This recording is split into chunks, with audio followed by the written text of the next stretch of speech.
Setelah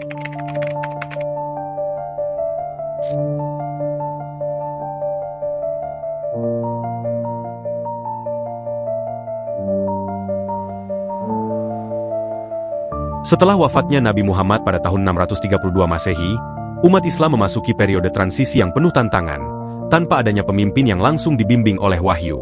Para sahabat dihadapkan pada tugas besar untuk menjaga kesatuan umat dan melanjutkan ajaran Islam. Disinilah lahir bentuk pemerintahan baru, kelak dikenal dengan Kekhalifahan Rasyidin, yang dipimpin oleh 4 khalifah pertama yang terpilih melalui musyawarah. Para khalifah ini diharapkan mampu memimpin umat Islam dengan adil dan berdasarkan ajaran yang benar, serta menjaga kesinambungan kekuasaan yang dibangun oleh Nabi Muhammad. Abu Bakar As-Siddiq, sahabat terdekat dan orang yang sangat dipercaya oleh Nabi, adalah khalifah pertama yang memulai pemerintahan dengan dihadapkan langsung oleh tantangan besar, terutama dalam menanggapi perpecahan yang muncul sepeninggal Nabi Muhammad. Beberapa suku Arab yang sebelumnya tunduk pada kepemimpinan di Madinah, mulai menolak untuk membayar zakat, serta tak sedikit yang juga mulai jauh dari ajaran Islam, dan ditambah munculnya sejumlah nabi palsu yang mengklaim wahyu dari Tuhan. Untuk menanggulangi masalah tersebut, Abu Bakar memimpin Perang Riddah, yaitu serangkaian perang melawan kelompok yang murtad dan nabi palsu. Abu Bakar mengirim pasukan untuk mengembalikan kestabilan, dan meskipun menghadapi perlawanan yang keras, Perang Riddah berhasil dimenangkan. Keberhasilan ini memperkuat kekuasaan di Madinah dan menjaga kesatuan umat Islam di seluruh Jazirah Arab. Di penghujung masa pemerintahannya, Abu Bakar juga mempersiapkan ekspansi keluar Jazirah Arab, khususnya ke wilayah Syam, untuk mengantisipasi ancaman dari Kekaisaran Bizantium. Langkah ini nantinya membuka jalan bagi perluasan wilayah Islam di luar tanah Arab. Setelah wafatnya Abu Bakar, kepemimpinan dilanjutkan oleh Umar bin Khattab sebagai khalifah kedua. Di bawah kepemimpinan Umar, Islam mengalami ekspansi yang sangat pesat, berhasil menaklukkan wilayah luas, termasuk Irak, Persia, Suriah, dan Mesir. 2 kota penting yang berhasil ditaklukkan pada masa ini adalah Damaskus dan Yerusalem, yang sebelumnya berada di bawah kekuasaan Kekaisaran Bizantium. Penaklukan Damaskus, yang terjadi pada tahun 635 Masehi, merupakan hasil dari usaha panjang pasukan Muslim di bawah komando Khalid bin Walid dan Abu Ubaidah. Sebelum menyerang kota ini, pasukan Muslim telah terlibat dalam serangkaian pertempuran dengan Kekaisaran Bizantium, di mana mereka berusaha merebut kendali atas wilayah Syam secara keseluruhan. Pertempuran besar yang memperkuat kedudukan umat Islam di wilayah ini adalah pertempuran Yarmuk pada tahun 636 Masehi. Pada pertempuran ini, pasukan Muslim berhasil mengalahkan Bizantium dan membuka jalan untuk memperkuat dominasi di wilayah Syam. Setelah keberhasilan di Damaskus, pasukan Muslim kemudian bergerak menuju Yerusalem, kota yang sangat strategis, karena menjadi tempat suci bagi 3 agama besar, yakni Islam, Kristen, dan Yahudi. Setelah beberapa bulan pengepungan, Yerusalem akhirnya menyerah tanpa pertempuran besar. Penduduk setempat, terutama umat Kristen, bersedia menyerahkan kota kepada umat Islam dengan perjanjian damai. Umar sendiri datang langsung ke Yerusalem untuk menerima penyerahan kota ini. Umar membuat perjanjian yang dikenal sebagai Perjanjian Umar, di mana ia menjamin keamanan dan kebebasan beragama bagi penduduk Yerusalem. Sikapnya yang penuh toleransi menjadi fondasi kedamaian dan stabilitas di kota suci ini selama bertahun-tahun. Pada tahun 644 Masehi, Umar dibunuh oleh seorang tawanan Persia bernama Abu Luluah saat sedang melaksanakan sholat subuh.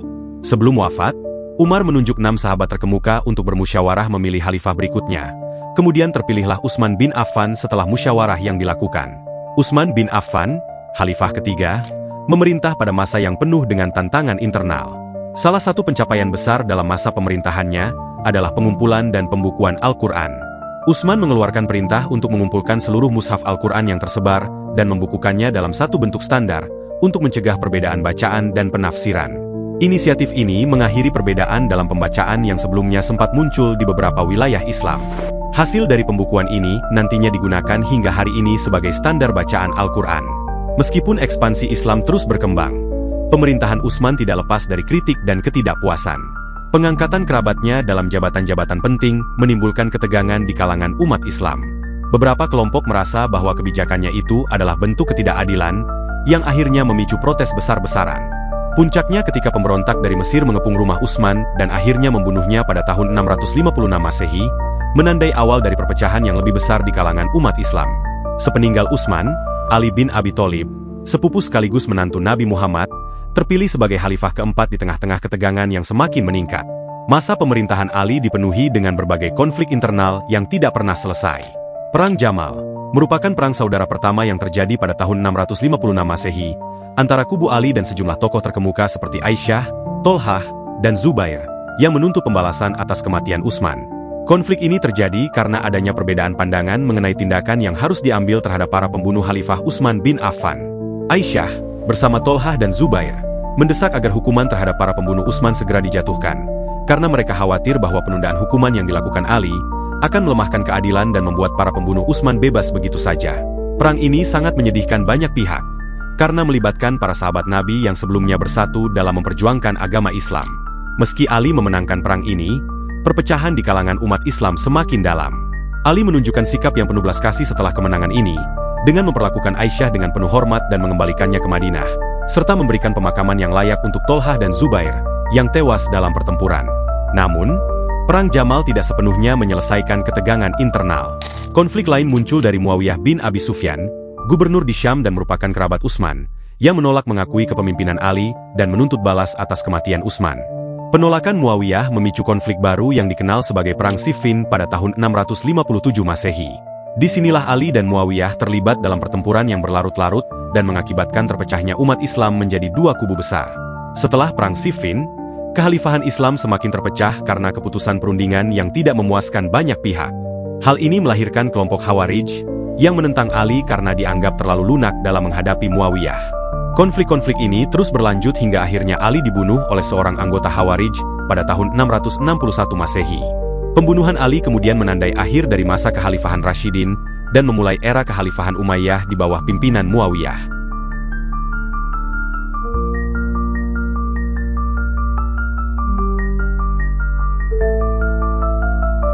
Setelah wafatnya Khalifah Ali bin Abi Thalib, Muawiyah bin Abu Sufyan kemudian mendirikan dinasti Umayyah dengan ibu kota di Damaskus.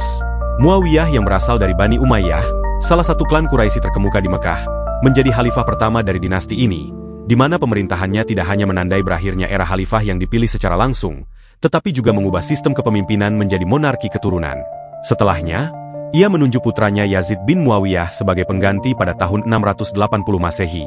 Penunjukan Yazid mengundang kontroversi besar di kalangan umat Islam, terutama karena ia dianggap tidak memenuhi kriteria pemimpin yang ideal. Pada masa pemerintahan Yazid, salah satu peristiwa paling penting yang sangat memilukan dan tragis dalam sejarah Islam, yaitu pertempuran Karbala, di mana cucu Nabi Muhammad, Imam Hussein bin Ali, beserta para pengikutnya yang setia, dibunuh di Karbala oleh pasukan Yazid. Kejadian ini menciptakan dampak yang mendalam pada sejarah umat Islam dan menjadi titik awal perbedaan di antara kaum muslimin, khususnya dalam hubungan antara umat Islam dengan keluarga Nabi, atau Ahlul Bait. Peristiwa Karbala dan tindakan Yazid yang dinilai lalim oleh sebagian umat Islam kemudian memperkuat sentimen antipati terhadap Bani Umayyah, terutama dari kalangan pendukung Ahlul Bait. Selain itu, Yazid juga menghadapi pemberontakan di wilayah Madinah dan Mekah, yang dipimpin oleh tokoh-tokoh seperti Abdullah bin Zubair yang pada akhirnya menjadi ancaman serius bagi kekhalifahan. Dampak kepemimpinan Yazid ini turut berkontribusi pada tantangan yang dihadapi oleh para khalifah Umayyah setelahnya. Meski demikian, pada masa pemerintahan Khalifah Al-Walid I, kekhalifahan Umayyah berhasil memperluas wilayah kekhalifahan hingga semenanjung Ibria, yang dikenal dalam sejarah Islam sebagai penaklukan Andalusia. Pada tahun 711 Masehi, pasukan Umayyah di bawah komando Tariq bin Ziyad menyeberangi Selat Gibraltar dan mengalahkan Raja Roderick dari Visigoth dalam pertempuran Guadalete. Kemenangan ini membuka jalan bagi ekspansi Islam di Andalusia, yang kelak menjadi salah satu pusat kebudayaan Islam di Eropa. Selama beberapa dekade berikutnya, kekuasaan Umayyah di Andalusia berkembang pesat, membawa serta kemajuan dalam ilmu pengetahuan, seni, dan arsitektur, serta menjadi salah satu warisan paling gemilang dari dinasti ini. Pada paruh terakhir abad ke-8, kekhalifahan Umayyah akhirnya menghadapi serangkaian tantangan yang nantinya melemahkan kekuasaannya. Berbagai faktor, mulai dari ketidakpuasan di kalangan rakyat, konflik internal, hingga perlawanan dari kelompok-kelompok oposisi, nantinya mempercepat kejatuhan dinasti ini. Bani Abbasiyah, yang memiliki garis keturunan dari paman Nabi Muhammad, yakni Abbas bin Abdul Muthalib, mulai membangun kekuatan dan meraih dukungan dari berbagai kelompok masyarakat, terutama di wilayah Khurasan, dan kalangan Syiah yang kecewa pada pemerintahan Umayyah. Pada tahun 750 Masehi, pemberontakan Bani Abbasiyah mencapai puncaknya dalam sebuah pertempuran besar yang dikenal sebagai Pertempuran Zab. Pertempuran ini terjadi di tepi sungai Zab di Irak, dan dipimpin oleh Abu Muslim al-Khurasani dari pihak Abbasiyah, melawan pasukan terakhir Umayyah di bawah pimpinan Marwan II, yaitu Khalifah terakhir Umayyah. Dalam pertempuran tersebut, pasukan Abbasiyah berhasil mengalahkan pasukan Umayyah dengan telak, yang kemudian mengakhiri kekuasaan Umayyah di wilayah pusat kekhalifahan Islam. Setelah kemenangan ini, Bani Abbasiyah segera mengambil tindakan tegas untuk mengamankan kekuasaan. Mereka melakukan pengejaran dan pembantaian terhadap sebagian besar anggota keluarga Umayyah untuk mencegah kebangkitan kembali dinasti tersebut. Kejadian ini menjadi salah satu tindakan drastis yang diambil Abbasiyah untuk menyingkirkan sisa-sisa pengaruh Umayyah. Sementara, Marwan II terbunuh ketika berusaha melarikan diri ke Mesir, yang menandai akhir resmi dari dinasti Umayyah di Timur Tengah. Bani Abbasiyah kemudian mengambil alih kekhalifahan dan memindahkan ibu kota dari Damaskus ke Baghdad. Meskipun sebagian besar anggota keluarga Umayyah telah dibunuh, satu anggota keluarga berhasil melarikan diri, yaitu Abdurrahman ad-Dakhil. Abdurrahman melarikan diri ke wilayah Maghreb, Afrika Utara, dan kemudian menyeberang ke Spanyol. Disinilah ia mendirikan pemerintahan baru pada tahun 756 Masehi, dan menjadi cikal bakal dinasti Umayyah di Andalusia.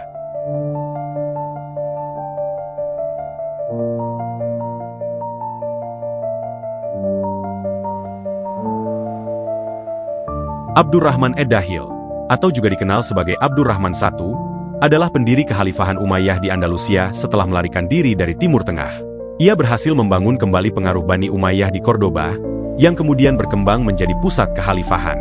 Di bawah kepemimpinannya, Masjid Agung Cordoba mulai dibangun pada tahun 785 Masehi, menjadikannya sebagai ikon arsitektur yang memukau serta simbol keagungan Islam di Andalusia. Seiring waktu, Cordoba tumbuh menjadi salah satu kota terbesar dan paling berpengaruh di Eropa, terutama saat pemerintahan Abdurrahman III yang dianggap sebagai puncak kejayaan Umayyah di Cordoba. Perpustakaan dengan koleksi ribuan manuskrip dan lembaga pendidikan yang terbuka bagi cendekiawan Muslim maupun non-Muslim menjadikan Cordoba sebagai pusat ilmu pengetahuan, seni, dan budaya. Hal ini menjadikannya sebagai salah satu mercusuar peradaban di dunia pada masa itu.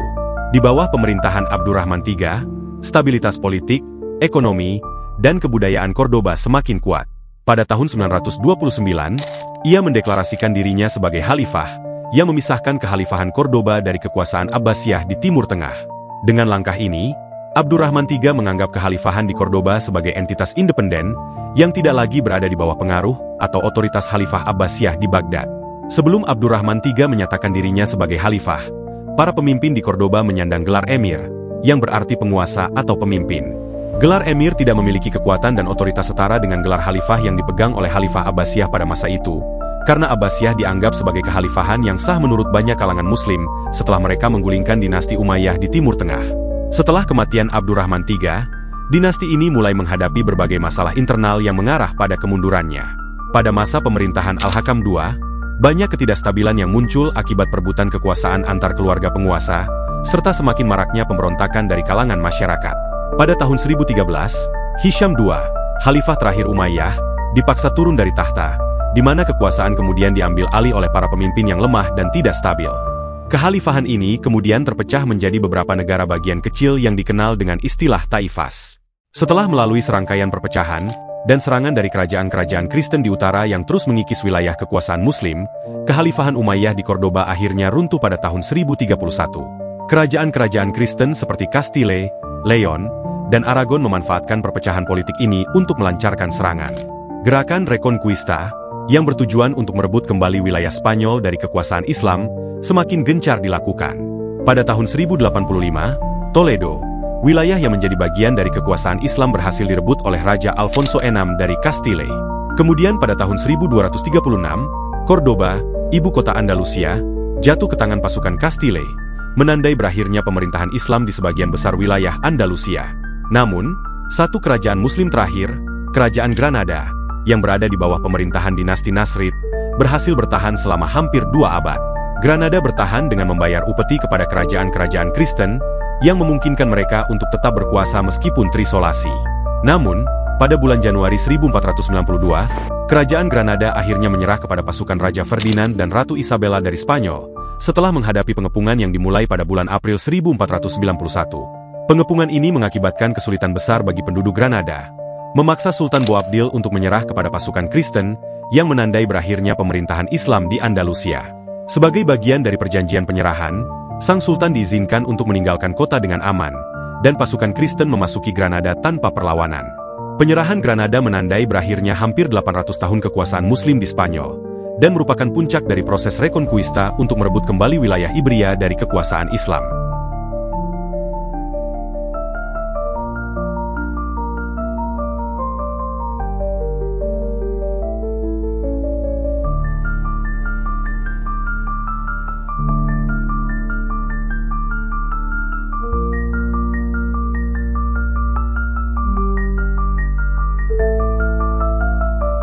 Setelah pemerintahan Abu al-Abbas as-Saffah, yang merupakan khalifah pertama Abbasiyah, khalifah kedua, Al-Mansur, memainkan peran penting dalam mendirikan dan mengembangkan Baghdad sebagai pusat perdagangan, administrasi, dan intelektual dunia Islam. Baghdad menjadi tempat berkumpulnya ilmuwan dan cendekiawan dari seluruh dunia, serta berkembang pesat sebagai pusat peradaban yang berpengaruh besar di dunia Islam. Pada masa pemerintahan Khalifah Harun ar-Rasyid, kekhalifahan Abbasiyah mencapai puncak kejayaannya dalam bidang kebudayaan dan pemerintahan. Harun ar-Rasyid mendukung seni, ilmu pengetahuan, dan pendidikan, di mana Baghdad menjadi pusat kebudayaan yang besar. Ia juga memulai pendirian Bait al-Hikmah yang kemudian berkembang sebagai pusat penelitian dan penerjemahan ilmiah. Selanjutnya, pada masa Khalifah Al-Mamun, anak dari Khalifah Harun ar-Rasyid, Abbasiyah mencapai puncak kejayaannya dalam bidang ilmu pengetahuan, memperluas Bait al-Hikmah dan menjadikannya sebagai pusat penerjemahan besar ke dalam bahasa Arab. Para ilmuwan muslim seperti Al-Hawarizmi, Al-Razi, dan Al-Farabi menghasilkan karya-karya besar dalam bidang matematika, astronomi, kedokteran, dan filosofi. Namun, kejayaan kekhalifahan Abbasiyah tidak bertahan lama. Di akhir-akhir keruntuhannya, mulai muncul tanda-tanda kemunduran, terutama karena perpecahan internal. Ketegangan antara kelompok-kelompok Arab dan non-Arab, serta konflik internal dalam keluarga khalifah, memicu ketidakstabilan politik. Kelompok-kelompok lokal mulai menguasai beberapa wilayah kekhalifahan, seperti Bani Buaih, sebuah dinasti Syiah yang berhasil memegang kendali dan menjadi sangat berpengaruh selama masa kekuasaan Abbasiyah, terutama di wilayah Iran dan Irak. Meskipun kekhalifahan Abbasiyah masih ada secara nominal, dan Baghdad tetap menjadi pusat simbolis, kekuasaan politik praktis tak sedikit telah berada di tangan kelompok-kelompok lokal yang mengurangi pengaruh kekhalifahan. Kemunduran kekhalifahan Abbasiyah mencapai puncaknya pada tahun 1258 Masehi, ketika pasukan Mongol yang dipimpin oleh Hulagu Han mengepung Baghdad. Serangan ini menandai akhir dari kekuasaan Abbasiyah di pusat kekuasaan politik. Setelah pengepungan yang berlangsung hampir 2 bulan, pada 10 Februari 1258, Baghdad akhirnya jatuh ke tangan Mongol. Pasukan Mongol melakukan pembantaian massal terhadap penduduk kota, bangsawan, ilmuwan, cendekiawan, serta juga membunuh khalifah terakhir Abbasiyah dengan sangat tragis, di mana beberapa sumber kuat mengatakan, Hulagu Han memerintahkan pasukannya untuk memasukkan sang khalifah ke dalam sebuah karung kulit, dan kemudian diinjak-injak oleh kuda hingga tewas. Runtuhnya Baghdad menandai akhir dari kekhalifahan Abbasiyah sebagai jantung peradaban Islam, dan beberapa anggota keluarga yang selamat kemudian mencari perlindungan di Kairo, di bawah naungan dinasti Mamluk.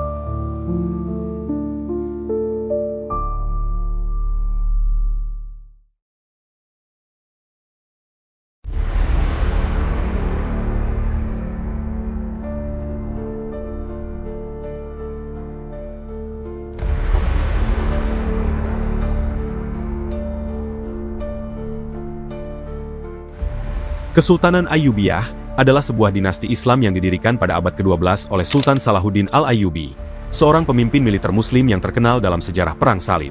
Berawal dari wilayah Mesir, kesultanan ini memperluas kekuasaannya ke sebagian besar wilayah Timur Tengah, termasuk Suriah, Yaman, dan Hijaz. Kesultanan Ayyubiyah ini nantinya sangat berperan besar dalam sejarah Islam, terutama karena perannya dalam Perang Salib dan pemulihan kendali Muslim atas Yerusalem. Kesultanan Ayyubiyah berawal dari keturunan Ayyub bin Shadi, ayah dari Salahuddin Al-Ayyubi, yang adalah seorang pejabat di bawah Imad al-Din Zengi, penguasa dari dinasti Dengid yang berkuasa atas Aleppo dan Mosul. Ketika Nuruddin Zengi, penerus dari Imad al-Din Zengi, berhasil menguasai Damaskus dan memperkuat perlawanan terhadap tentara Salib, Salahuddin mulai mendapatkan posisi penting. Diangkat sebagai wazir atau perdana menteri di Mesir pada tahun 1169 Masehi oleh Khalifah terakhir Fatimiyah. Dengan posisi ini, Salahuddin memanfaatkan kesempatan untuk memperkuat pengaruhnya di Mesir, sekaligus tetap menunjukkan kesetiaannya kepada Nuruddin Zengi. Nuruddin Zengi sendiri dikenal karena keberhasilannya dalam jatuhnya wilayah Edessa pada tahun 1144 Masehi, yang kemudian memicu Perang Salib kedua, setelah seruan dari Paus Eugenius III untuk merebut kembali wilayah tersebut. Salah satu momen penting dalam perjuangannya adalah di pertempuran Inab, tahun 1149, yang merupakan bagian dari rangkaian konflik yang terkait dengan Perang Salib kedua, di mana ia berhasil mengalahkan Raimond dari Poitiers, Pangeran Antiochia, yang memperkuat reputasinya sebagai pemimpin Islam yang tangguh. Pada tahun 1154, Nuruddin juga berhasil merebut Damaskus melalui negosiasi dan diplomasi yang cerdik, memberikan posisi strategis untuk menekan tentara Salib di wilayah Antiochia, Tripoli, dan Yerusalem. Kemenangan-kemenangan ini memperkokoh Kesultanan Dengid sebagai kekuatan utama di Suriah, terutama dalam menghadapi kekuatan pasukan Salib. Akan tetapi, pada tahun 1171, Salahuddin Al-Ayyubi melakukan langkah besar yang mengubah sejarah Mesir dan dunia Islam secara keseluruhan. Kekhalifahan Fatimiyah, yang telah berkuasa di Mesir sejak abad ke-10, akhirnya harus berakhir. Namun, berakhirnya kekhalifahan Fatimiyah ini bukanlah akibat pertempuran besar atau pemberontakan berdarah. Sebaliknya, Salahuddin mengakhiri kekhalifahan tersebut secara halus dan strategis, memanfaatkan kemunduran internal dan diplomasi untuk memastikan perubahan kekuasaan berjalan tanpa pertikaian. Saat itu, kekhalifahan Fatimiyah sudah sangat lemah, baik secara politik maupun militer. Ditambah, Khalifah Fatimiyah terakhir dalam kondisi sakit parah.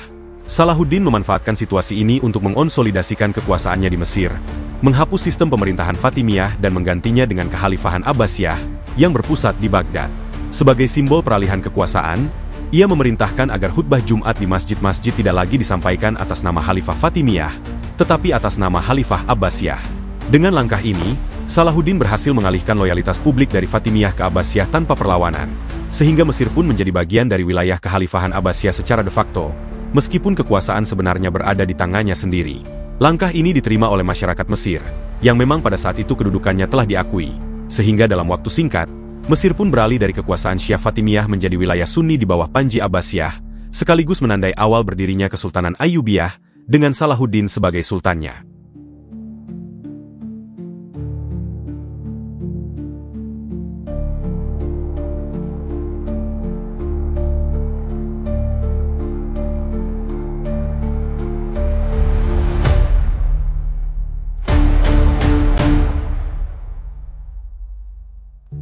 Salah satu tokoh yang tak bisa dilepaskan dalam konteks Salahuddin yaitu Baldwin IV.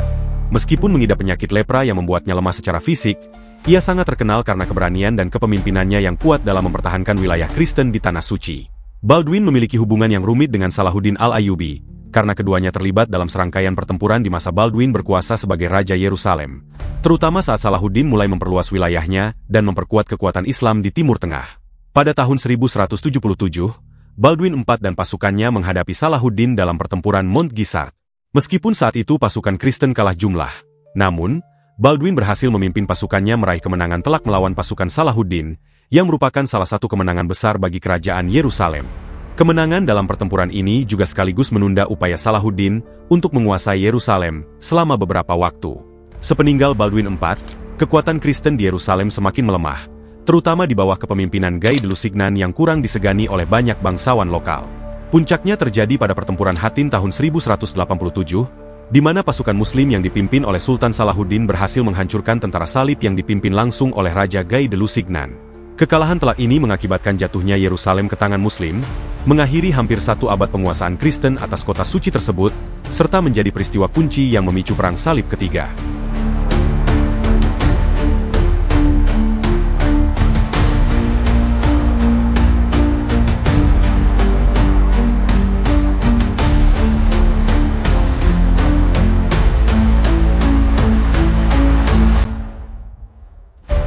Pada tanggal 4 Maret 1193, Salahuddin Al-Ayyubi wafat akibat penyakit yang telah dideritanya selama beberapa bulan terakhir hidupnya. Meskipun rincian pasti mengenai penyakitnya tidak diketahui secara pasti, beberapa sumber sejarah menyebutkan bahwa ia menderita demam tinggi dan sakit perut yang parah, yang akhirnya menyebabkan kondisinya semakin memburuk. Selama masa sakitnya, Salahuddin tetap berusaha memimpin. Namun kondisi kesehatannya yang terus menurun memaksanya untuk beristirahat di kota Damaskus. Setelah kematian Salahuddin, Kesultanan Ayyubiyah yang sebelumnya dipimpin secara terpusat mulai mengalami perpecahan. Kekuasaan yang semula berada di tangan satu penguasa besar, kini dibagi di antara anak-anak dan saudara-saudaranya. Al-Afdal, putra tertua Salahuddin, memerintah Damaskus, sementara adiknya Al-Aziz menguasai Mesir. Akan tetapi pembagian kekuasaan ini justru memicu konflik internal, karena masing-masing pemimpin wilayah memiliki ambisi dan kepentingan yang berbeda. Perpecahan tersebut akhirnya berdampak besar pada kekuatan politik dan militer Ayyubiyah, membuka jalan bagi musuh-musuh mereka untuk mengeksploitasi kelemahan yang muncul. Keadaan yang semakin lemah ini kemudian diperburuk dengan kedatangan pasukan Khwarezmiyah pada tahun 1244, yang menyerbu dan merebut Yerusalem. Pasukan Khwarezmiyah ini terdiri dari bekas tentara dari wilayah Khwarezm, melingkupi wilayah Iran Raya, yang melarikan diri ke barat setelah wilayah mereka dihancurkan oleh Mongol pada tahun 1219 hingga 1221. Dengan tidak adanya penguasa yang mampu mengendalikan mereka, pasukan Khwarezmiyah kemudian bersekutu dengan Sultan Ayyubiyah di Damaskus untuk melawan kekuatan Kristen. Mereka menyerang Yerusalem dengan brutal, menghancurkan benteng dan situs penting di kota itu, serta mengusir pasukan Kristen yang tersisa. Serangan ini sekali lagi mengakibatkan hilangnya Yerusalem dari kekuasaan Kristen. Peristiwa ini memicu ketegangan baru antara Kesultanan Ayyubiyah dan pasukan Kristen yang merasa dikhianati. Hal ini juga menjadi titik balik dalam sejarah Yerusalem, karena hanya beberapa tahun sebelumnya, kota ini telah diserahkan kepada kekuasaan Kristen oleh Sultan Ayyubiyah Al-Kamil pada tahun 1229 sebagai bagian dari perjanjian damai dalam Perang Salib ke-6. Serangan Khwarezmia membuat hubungan diplomatik yang sebelumnya dicapai menjadi rusak, mengobarkan kembali semangat permusuhan antara Muslim dan Kristen di kawasan tersebut, dan membuka jalan bagi serangkaian konflik baru yang melemahkan stabilitas Ayyubiyah secara keseluruhan. Seiring berjalannya waktu, pada tahun 1250, pasukan Mamluk, yang awalnya adalah budak militer yang direkrut untuk memperkuat militer Ayyubiyah, berhasil merebut kekuasaan di Mesir, menggulingkan Sultan terakhir Ayyubiyah, Al-Muazzam Turansyah, yang tidak mampu mempertahankan kekuasaannya. Keberhasilan Mamluk dalam merebut Mesir mengakhiri era Kesultanan Ayyubiyah, dan menandai awal berdirinya dinasti Mamluk di Mesir.